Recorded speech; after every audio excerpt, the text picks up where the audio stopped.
Okay, then the news coming in at this hour is that England has won the toss and they have put India to bat first. In the studio, I have my two experts, ex-India cricketer Sabah Karim and Vijay Daya. Vijay, would you say this is the opportunity we have been waiting for to see India score a mountain of runs? Batting first, especially the kind of form that this Indian team is in, definitely. And you know, it's not an easy decision for a side who's struggling. I'm talking about England, because you've not done really well. Normally you bat against a red hot team, you don't want to chase too many runs, you just mentioned, but I think they're just respecting the conditions here. They feel that it's going to be a bit of a dew in the end, so that's the reason why they have gone this way, but it's going to be a tough game for them. Sabah, how many runs are you expecting on this deck? Realistically, South Africa scored 311, but today, looking at the conditions, as Vijay mentioned, what is it that you expect? If you ask me seriously, Rika, I feel that India, it depends on the first 10 overs, but the kind of placid track that we have seen in most of the games so far, you expect India to get to between 325 to 350. That's what I would hope India to get to in the end, because they do have a strong batting lineup. I think again today India will bat till number 7, which is very good news for India. But having said that, I think India will again take this in a similar manner what we have seen in the past also. Rohit Sharma in an aggressive mode.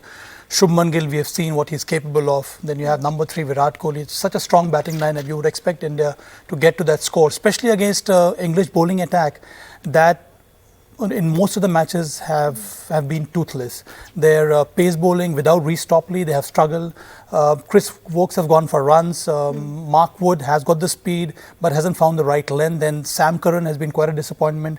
They have only played one regular spinner, that is Adil Rashid, not at his best so far. Moeen Ali played the last game, but I don't think he's capable of bowling all 10 overs. So India, they lack that kind of depth in their bowling attack. The other thing, Rika, is like you said, how much we're looking to see the India putting in runs on the board. The average, or let's say the pass score in nowadays for 50 over cricket is 300 plus. But you don't think about 300 plus the moment you step in onto the park. Unless until you're chasing an equation, then it's a completely different thing. Then you keep that some sort of a number in your mind. Otherwise, you plan first 10 overs and then you see where you are. Are you building a partnership? Normally, in this format, you say at 30 overs, if you have wickets in hand, you can double that score. So that's how you plan normally. You don't have a set number in your mind that we're gonna looking to score 350 plus or something like that. It all depends on what sort of a situation you're in. Vijay, just before the match, we were discussing that it may be the day that Ravi Ashwin comes into the team, but India has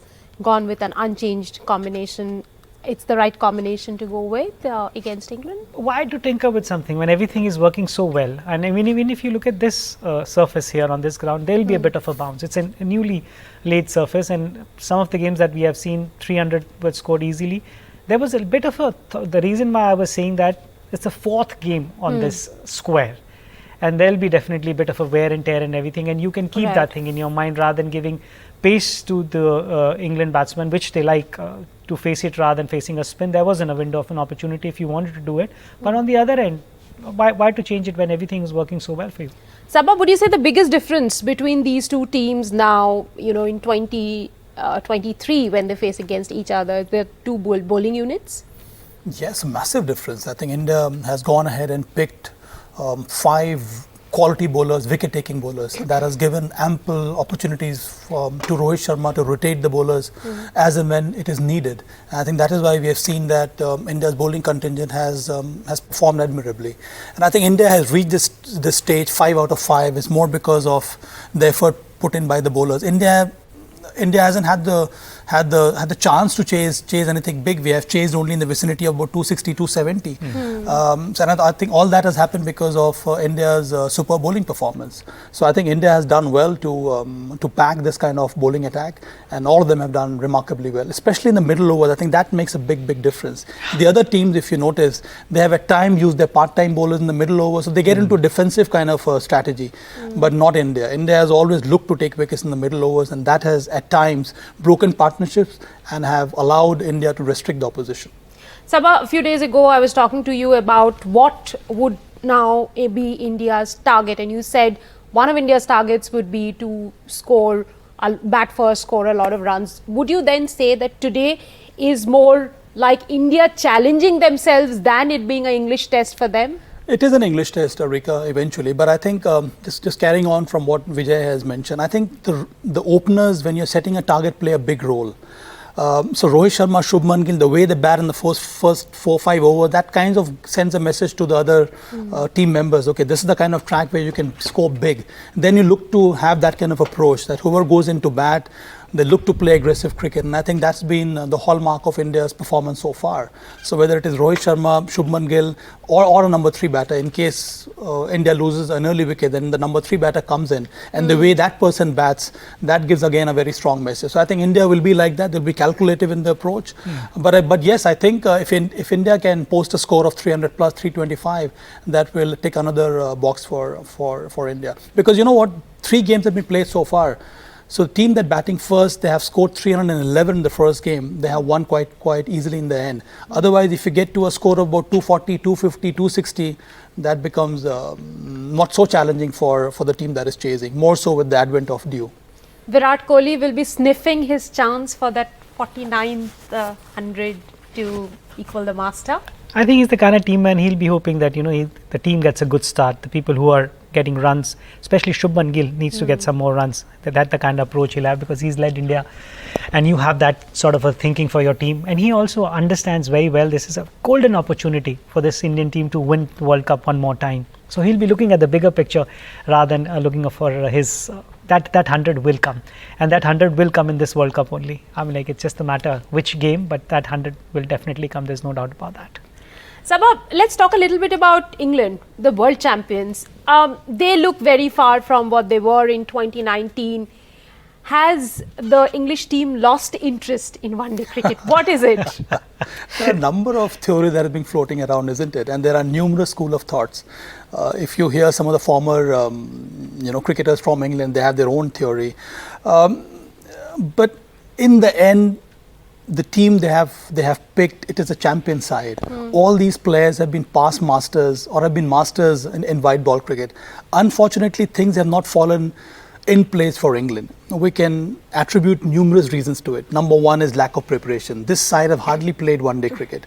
This side, or the cricketers in this team, they hardly played even domestic one-day cricket. They prefer to play the hundreds. Is there something wrong there?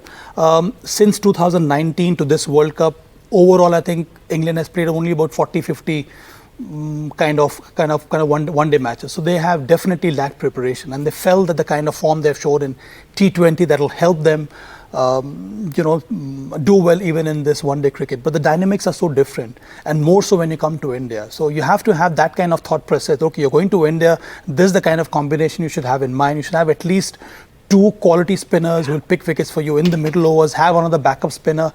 England, unfortunately, have not done that. On the other hand, they've also backed bowlers who excel in seam conditions, not in Indian conditions. So that's another area of concern for England. I do feel that for England to recover, it is the batting that has to lead the way. Unfortunately for England, that has not come good so far. Vijay, it's a classic case of not having prepared for the exams and have sat for the final exams now. You can say that, but if you look at this England side and go and look into the current bench strength or the 30 players, 99% you'll pick up the same team. It's not about preparation, it's about how they have performed so far. And a lot of people were hoping, and I think that dressing room was also hoping that they're used to playing in these conditions, mainly their batting, that the nucleus of their batting been here. So they play IPL, Butler, I mean, where is his blazing seriously, and if you ask, not on record, but if you ask Indian bowling unit, who's the most dangerous guy in this World Cup, most of them will say Butler. But unfortunately, the way they are playing right now. But is he batting in the right position? That's another thing to be taken note of. I mean, have they gone ahead with the right kind of combination? Have they utilized their players in the right slot or not? And there is definitely a lack of clarity. And this is what happens, Sabha, when you're not performing well. Like we say, for a batsman, if his footwork is not working, it's not the footwork, its mind is not working. It's the same thing here. It's the results are telling you that there's something is not right, and it starts with your thinking. I mean, like whatever you wanted to do, first it happens in the mind and then you do it on the ground. So that area is not working right now, and that's why top level game are more mental than your skill thing, and I think at the moment they're struggling there. Very interesting point you made about the mental makeup of the players. Sabha, would you say that the Indian team this time around, the team that you see on the park, is different from all other teams that we have seen in the past is because of the clarity of thought process that this side has?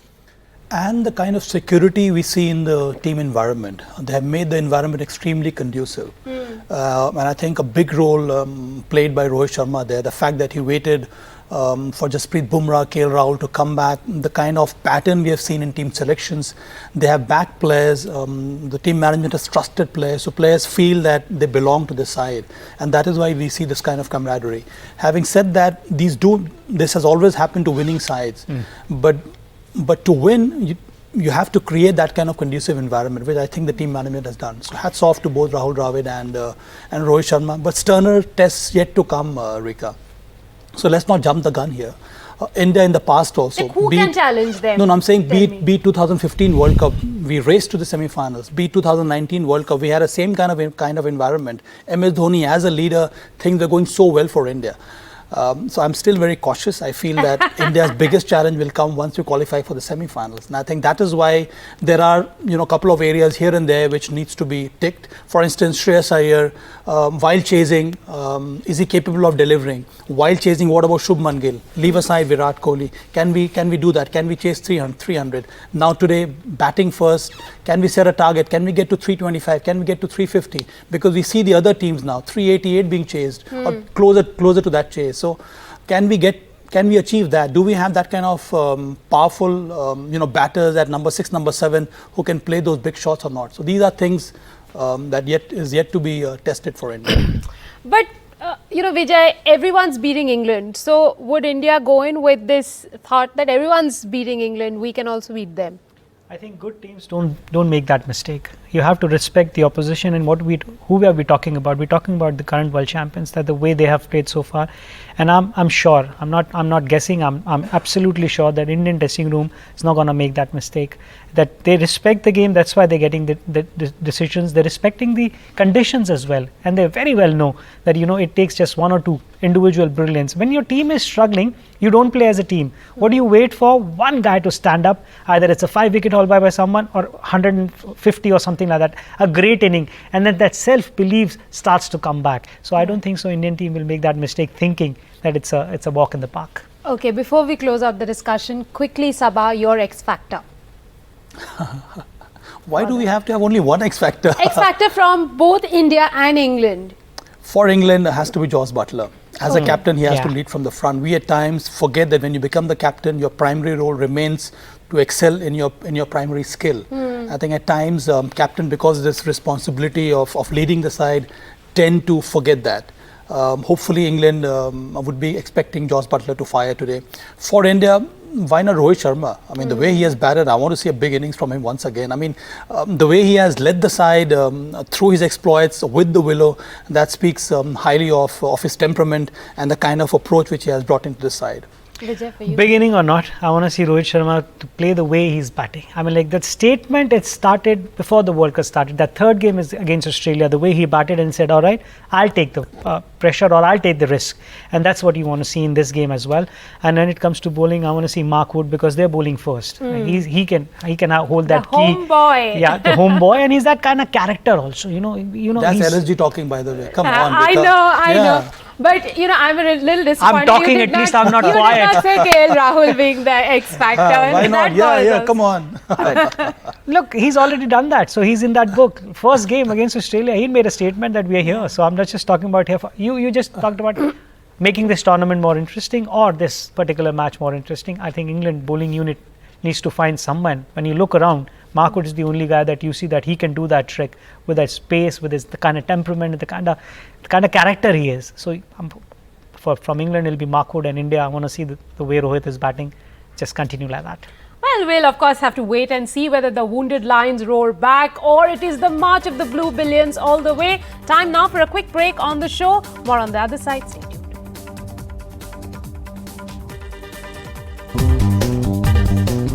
tuned.